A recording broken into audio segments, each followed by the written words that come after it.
అందరికీ నమస్కారం.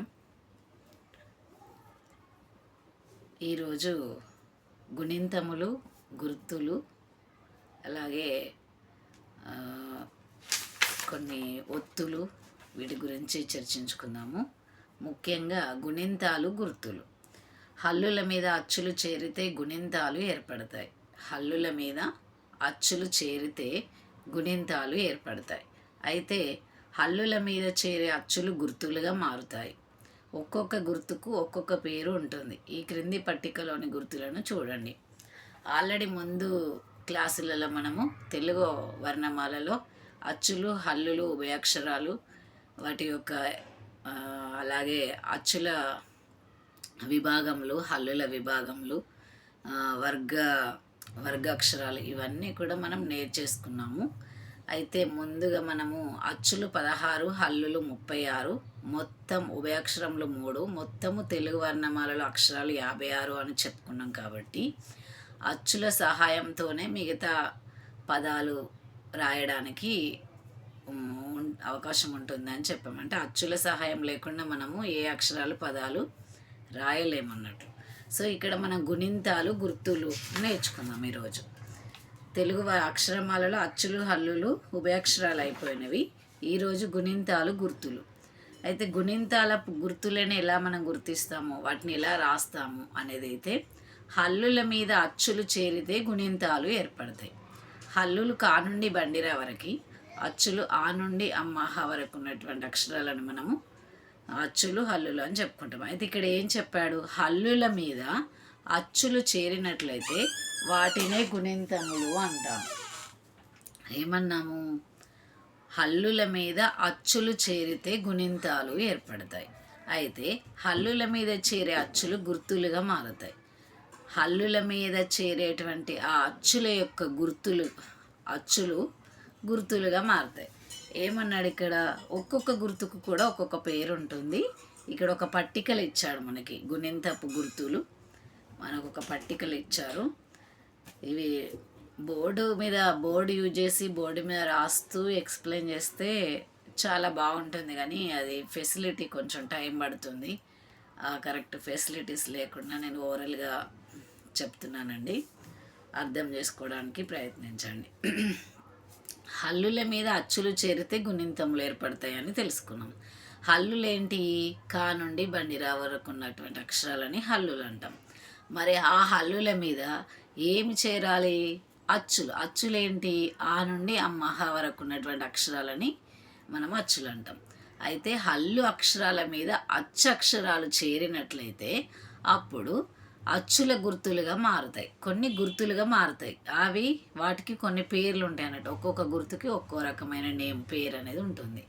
సో ఇక్కడ పట్టికలో హల్లక్షరం ఇచ్చాడు. కా అనే అక్షరాన్ని కు అనే ఒక అక్షరాన్ని తీసుకున్నాడు. పొల్లుతో కూడినటువంటి అక్షరాన్ని, హల్లు. ఇది కా నుండి బండిరా వరకు ఉన్న అక్షరాలన్నీ హల్లులు కాబట్టి మొదటి హల్లక్షరం ఏంటి? కా అనే అక్షరంలో కు అనేది పొల్లక్షరాన్ని తీసుకున్నాడు. మరి ఈ హల్లక్షరం మీద అక్షరం చేరితే మనం ఏమన్నాడు ఇక్కడ? గుణింతములపు గుర్తులు ఎలా ఏర్పడతాయి అంటే హల్లక్షరం మీద అక్షరాలు చేరడం వల్ల గుణింతాలు ఏర్పడతాయి. ఈ హల్లుల మీద చేరేటువంటి అచ్చుల గుర్తులే మనకి ఈ గుణింతపు గుర్తులుగా మారుతాయి. సో కు అనే ఒక హల్లక్షరం యొక్క పొల్లుతో కూడినటువంటి హల్లక్షరం మీద ఒక అచ్చు చేరిందంట. అచ్చు ఏంటి? ఆ నుండి అమ్మహ వరకు ఉన్నటువంటి. అయితే మొదటి అక్షరం ఏంటి? మొదటి ఆ చేరడం వల్ల దాని యొక్క గుర్తు ఏమైంది? తలకట్టు. మనం ఇలా రైట్ మార్కులో పెడతాం కదా, తలకట్టు అనే గుర్తు ఏర్పడింది. గుణింతపు గుర్తు పేరు. మరి ఇలా తలకట్టులాగా ఉన్నటువంటి ఆ గుర్తుని ఏమంటాం మనం తెలుగులో అంటే?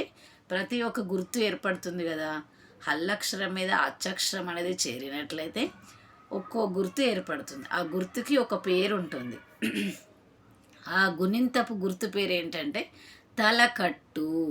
మరి ఈ తలకట్టుకు గల రూపం ఏంటి? గుణింతపు రూపం ఏమొచ్చింది? మరి గుణింతాలు ఉంటాయి కదా, ఏ విధమైన గుణింతం ఏర్పడిందంటే కు అనే అక్షరానికి అనే అచ్చు చేరడం వలన తలకట్టు అనే ఒక గుణింతపు గుర్తు ఏర్పడింది.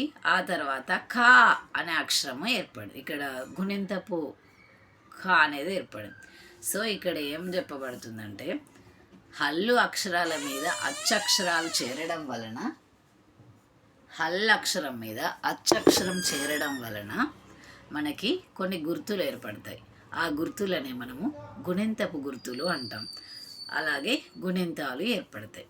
తలకట్టు, దీర్ఘము, గుడి, గుడి దీర్ఘము, కొమ్ము, కొమ్ము దీర్ఘము, రుత్వము, రుత్వ దీర్ఘం, యత్వం, ఏత్వం, ఐత్వం, ఒత్వం, ఓత్వం, ఔత్వం, సున్నా, విసర్గ. ఇక్కడ చెప్పినటువంటి అంశాలలో సున్నా విసర్గలను గుణింతాలుగా పరిగణించారు.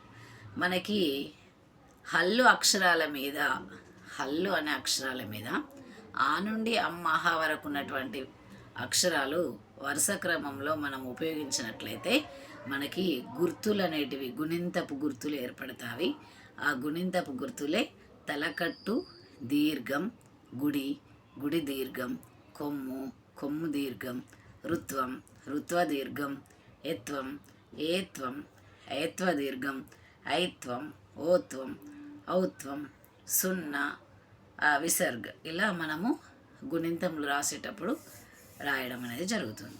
నెక్స్ట్ గుణింతాలు. ఇవన్నీ గుర్తులను, గుణింతపు గుర్తులను ఉపయోగించే మనము గుణింతాలు రాయడం జరుగుతుంది. కా నుండి బండిరా వరకు ఉన్నటువంటి అక్షరాలన్నింటికి మనం గుణింతాలు రాయడం జరుగుతుంది. కా కాకు దీర్ఘమిస్తే ఖా, కా గుడిస్తే కీ, కా గుడి దీర్ఘమిస్తే కీ,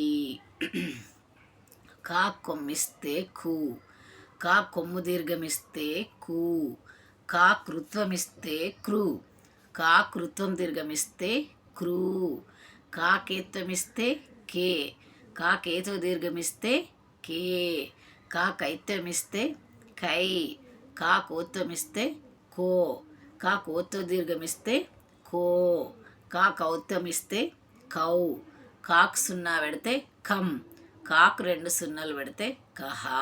సో ఇక్కడ మనకి ఈ కాగుణితాన్ని పరిశీలించాం కదా.